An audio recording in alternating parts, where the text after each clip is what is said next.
Selalu berdoa kepada Allah Azza wa Jalla dan jangan berhenti masalah doa ini.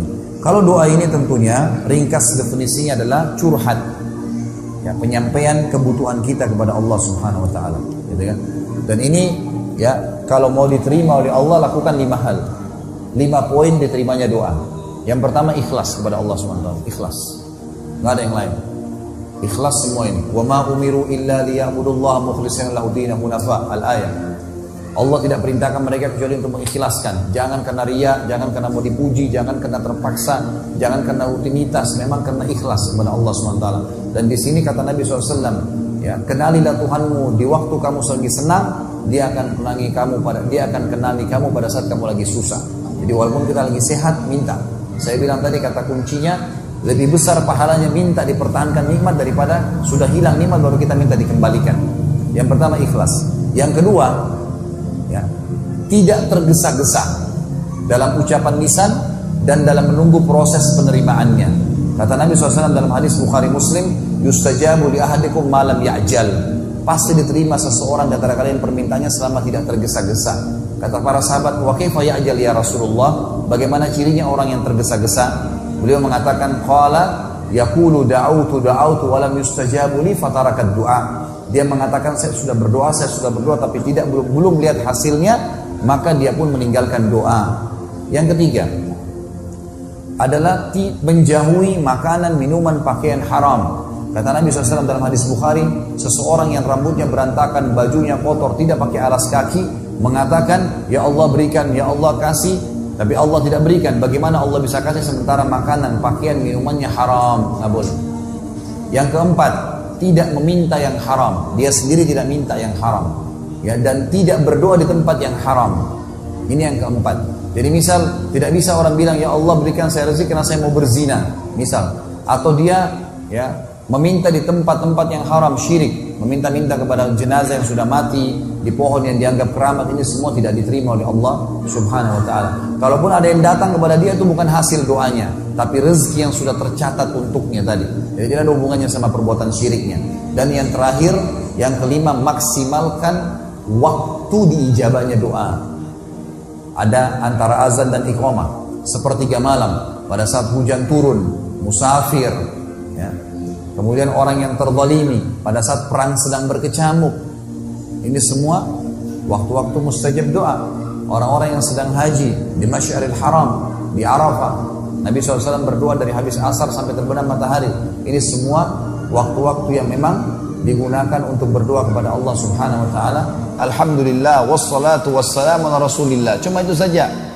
Tahmid dan salawat langsung sampaikan. Ya Allah, zat yang pemberi rezeki, berikanlah rezeki kepadaku. Ya Allah, zat yang penyembuh, sembuhkan penyakitku. Ya Allah, karuniakan keturunan. Ya Allah, ya Allah, ya Allah. Dan kata Nabi SAW, kalau Allah mendengar doa yang indah dari seorang hamba, bagus sekali.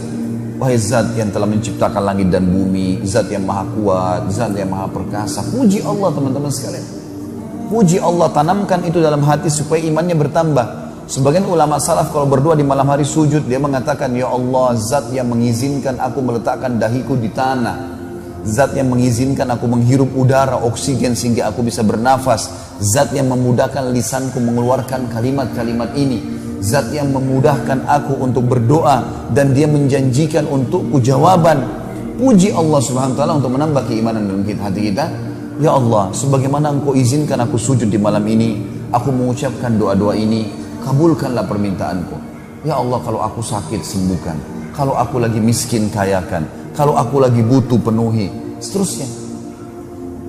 Banyak orang teman-teman sekalian tidak memahami masalah ini. Kata Nabi SAW, kalau Allah mendengar doa indah dari seorang hamba, Allah sengaja menerlambatkan jawabannya. Jadi bukan Allah nggak kasih. Bapak Ibu jangan berhenti berdoa. Allah kasih, tapi Allah terlambatkan. Kenapa? Kata Nabi SAW, agar hamba tersebut tetap dalam doanya. Bayangkan kalau kita lagi sakit, muji Allah, lalu kita mengatakan, ya Allah sembuhin. Sembuhin tiba-tiba. Tiba-tiba sembuh. Masih berdoa kan? Tapi coba kalau Allah tunda 2 hari, 3 hari, seminggu, setahun. Teman-teman ini yang sudah rajin berdoa tapi belum Allah kasih, teman-teman sekalian. Yakinlah sebuah hadis Nabi. Kata Nabi SAW, tidak ada seorang muslim yang berdoa di muka bumi. Hadis sahih riwayat Imam Muslim. kecuali diijabah sama Allah. Hanya saja melalui 3 tahapan. Kalau Bapak lapar nih, terus Bapak berdoa sama Allah, ya Allah hilangin lapar saya. Hilang tiba-tiba? Ada proses. Kita makan, ada yang kasih makanan, mungkin kita masak, minimal ngunyah dulu, telan dulu, baru kemudian hilang laparnya. Capek, letih, ya Allah capek, letih. Baik, Allah hilangkan. Dengan cara tidur dulu, istirahat. Nggak langsung hilang, spontanitas. Jadi ada proses, gitu kan? Nah ijabah dari Allah datang ada prosesnya. Nggak spontanitas begitu, nggak seperti sulap-sulapan gitu. Kemudian yang kedua, kata Nabi SAW, yusraf an husu. Bisa dihilangkan musibah yang tadinya harus kena dia, hilang, nggak jadi kena. Kita nggak tahu nih, bisa saja mungkin ada sesuatu memang yang akan orang niat jahat, orang niat buruk, Allah Subhanahu wa taala hilangkan musibah itu dengan doanya. Tapi ini tidak lepas dari takdir ya. Allah sudah tahu nih pada waktu itu nanti ada orang yang mau niat jahat sama dia, ada yang mau bakar ininya, ada yang mau curi barangnya, tapi Allah hilangkan karena Allah tahu pada saat itu dia sudah berdoa, misal seperti itu. Dan yang ketiga, Allah simpankan yang akan panen, dan dia akan panen dalam bentuk pahala yang banyak pada hari kiamat. Jadi tidak ada yang hilang. Akan datang beberapa orang pada hari kiamat nanti diberikan pahala bergunung-gunung. Lalu mereka berkata kepada para malaikat yang memberikan, dari mana nih? Kami kayaknya nggak tahu pahala apa ini. Kata para malaikat, ini pahala doa-doa kalian yang belum kalian lihat ijabahnya di dunia. Maka pada saat itu mereka semuanya berharap kalau semua doa mereka di dunia belum dikasih di dunia, agar mereka panen dalam bentuk pahala. Jadi jangan pernah bosan berdoa, nggak masalah.